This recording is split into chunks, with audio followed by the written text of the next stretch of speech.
অ্যানফিল্ডের সবুজ ঘাস হয়তো আরও অনেকের পায়ের জাদু দেখবে, কিন্তু সেই চিরচেনা বাঁ পায়ের জাদুকরী স্পর্শ আর লাল গালিচায় মিশরের রাজার মতো দাপিয়ে বেড়ানো হয়তো আর দেখা হবে না।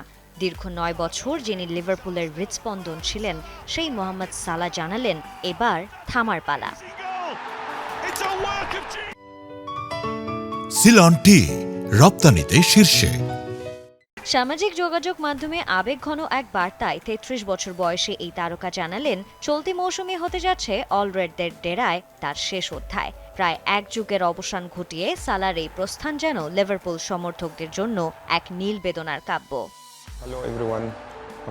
দুর্ভাগ্যজনকভাবে দিনটা চলে এলো। এটা আমার বিদায়ের প্রথম ধাপ। চলতি মৌসুম শেষে আমি লিভারপুল ছেড়ে যাব।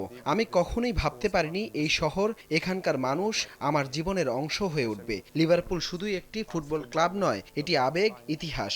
সবার প্রতি আমি চিরকৃতজ্ঞ। গত ৯ বছরে লিভারপুলের স্বর্ণালী দিন ফিরে আসার নেপথ্যে অন্যতম কারিগর ছিলেন সালাহ। তার সময়ে অ্যানফিল্ডের ক্লাবটি অর্জন করে ২টি প্রিমিয়ার লিগ শিরোপা, চ্যাম্পিয়ন্স লিগ, ফিফা ক্লাব বিশ্বকাপ, UEFA super cup, FA cup, ২টি লিগ কাপ ও কমিউনিটি শিল্ডের শিরোপা। শুধু তাই নয়, ৪৩৫ ম্যাচে ২৫৫ গোল করে ক্লাবটির ইতিহাসে তৃতীয় সর্বোচ্চ গোলদাতাও হয়েছেন সালাহ। লিভারপুল থেকে অতি শীঘ্রই প্রস্থান নেবেন এই ইজিপশিয়ান কিং। অ্যানফিল্ডের এই কিংবদন্তি হয়তো আর ফিরবেন না, তবে অল রেডদের ইতিহাসে সালার নাম লেখা থাকবে স্বর্ণাক্ষরে। সানজানা আইভি, যমুনা স্পোর্টস।